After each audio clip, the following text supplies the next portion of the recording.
चलिए दोस्तों, आज नारी शिक्षा पर बात करते हैं। नारी शिक्षा पर निबंध कैसे लिखें, तो चलिए आज बताते हैं नारी शिक्षा कैसे लिखेंगे। तो हेडिंग बनाइए नारी शिक्षा। देखिए बना हुआ है नारी शिक्षा, हम लिख लिए तब आप लोगों को बता रहे हैं। देखिए टाइटल नारी शिक्षा का, अवला जीवन है तुम्हारी यही कहानी, आंचल में है दूध और आँखों में है पानी। देखिए वाह कितना अच्छा है। अबला जीवन है तुम्हारी यही कहानी, आंचल में है दूध और आँखों में है पानी। तो चलिए अब आगे बढ़ते हैं। तब इसके बाद आता है भूमिका।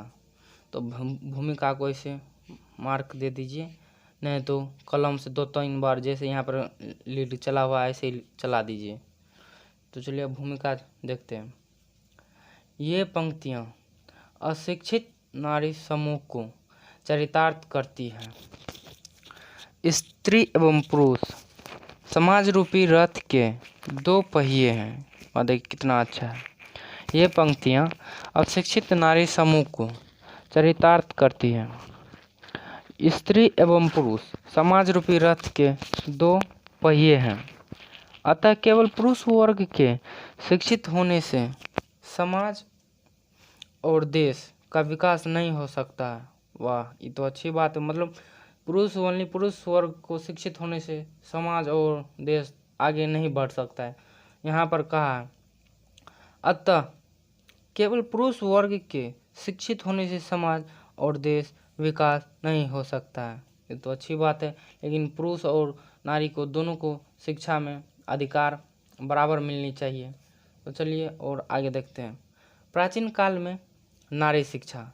देखिए यहाँ पर लीड जैसे चलाए हुए हैं 2-3 बार, ऐसे चलाइए, नहीं तो हम ऐसे कर देते हैं एग्ज़ाम में, लेकिन आप मार्कर नहीं ले जाना, 2-3 बार लीड चला देना है। तो चलिए हम यहाँ मार्कर चलाते हैं। प्राचीन काल में नारी शिक्षा, यहाँ थोड़ा गलत हो गया था। प्राचीन काल में नारी शिक्षा हेडलाइन हो गया। चलिए अब आगे बढ़ते हैं। प्राचीन काल में नारियों को पुरुषों के समान शिक्षा का अधिकार प्राप्त था। देखिए प्राचीन काल में नारियों को पुरुष के समान शिक्षा का अधिकार था। अभी जो पहले था देखिए यहाँ पर दोनों का अधिकार बराबर था, आज देखिए बराबर नहीं है, कितना अंतर मान रहा है। तो इस काल में यानी प्राचीन काल में गार्गी, मैत्री, अपाला, घोषा, सिकता जैसे विदुषियों के नाम उल्लेखनीय है। देखिए पहले के ज़माने में कितना महान स्त्रियां थी जो पढ़ लिख के अपने माँ बाप का नाम रोशन कर रही थी।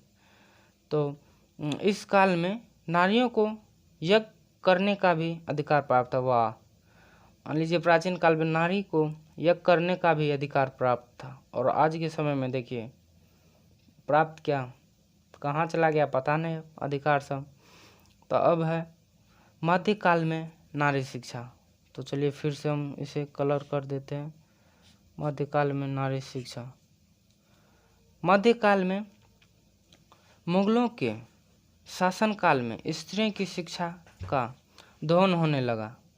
स्त्रियों के घर की चारदीवारी में बंद किए जाने लगा, जिसके कारण नारियों को शिक्षा के अधिकार से वंचित किए जाने लगा। वाह कितना बदसलूकी होने लगा स्त्री के साथ। देखिए हम यानी मध्यकाल में नारी शिक्षा, यानी मुगलों के शासनकाल में, अंग्रेजों के शासनकाल में। तो मध्यकाल में मुगलों के शासनकाल में स्त्रियों की शिक्षा का दोहन होने लगा। जो मुगलों के शासनकाल में स्त्रियों को शिक्षा देने से वंचित करने लगा, घर के चारदीवारियों में भी बंद करने लगा। जो नहीं, अब शिक्षा स्त्रियों के लिए नहीं है, ओनली पुरुषों के लिए है। तो स्त्रियों के घर के चारदीवारी में बंद किए जाने लगा है, जिसके कारण नारियों को शिक्षा के अधिकार से वंचित किए जाने लगा है। तो दोस्तों आगे में है आधुनिक काल में नारी शिक्षा। तो चलिए इसे फिर से कलर कर देते हैं।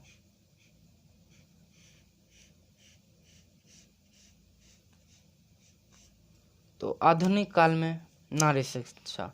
स्वतंत्रता संग्राम में नारियों की शिक्षा का अनिवार्यता महसूस की गई। तो स्वतंत्रता संग्राम में नारियों की शिक्षा का अनिवार्यता महसूस की गई। जो नारी मान लीजिए अब नहीं पढ़ रहा है तो कैसे विकास होगा, कैसे होगा? तो आगे देखिए क्या कहा है राजाओं ने। राजा राम मोहन राय तथा ईश्वर चंद्र विद्यासागर ने आधुनिक भारत के निर्माण में स्त्रियों के सहयोग को अनिवार्य माना। देखिए राजा राम मोहन राय तथा ईश्वर चंद्र विद्यासागर ने नारियों के सिवा नारियों के सहयोग भी लेने लगा, इसलिए उन्होंने नारी शिक्षा पर जोर दिया। राजा राम मोहन राय तथा ईश्वर चंद्र विद्यासागर ने नारी शिक्षा पर जोर देने लगा। अब आता है उपसंहार यानी अंतिम लाइन। तो उपसंहार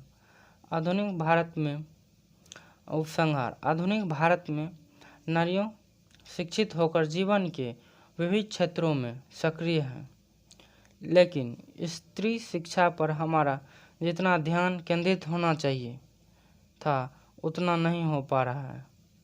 यह प्रसन्नता की बात है कि भारत सरकार ने स्नातक स्तर तक लड़कियों को निःशुल्क शिक्षा देने की योजना बनाई है।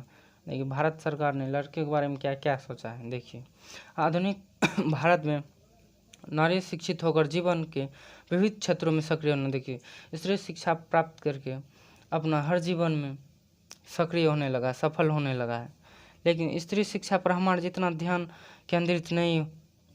केंद्रित होना चाहिए था उतना नहीं हो पा रहा है। अब अभी भी हमें नारी शिक्षा पर जोर देना चाहिए। जितना मान लीजिए होना चाहिए नारी शिक्षा उतना नहीं हो पा रहा है। उसके बाद है यह प्रसन्नता की बात है कि भारत सरकार ने स्नातक स्तर तक लड़कियों को निःशुल्क शिक्षा देने का योजना बनाया। भारत सरकार भी निःशुल्क शिक्षा देने लगा है। तो आज का नारी शिक्षा यहीं पे समाप्त करते हैं।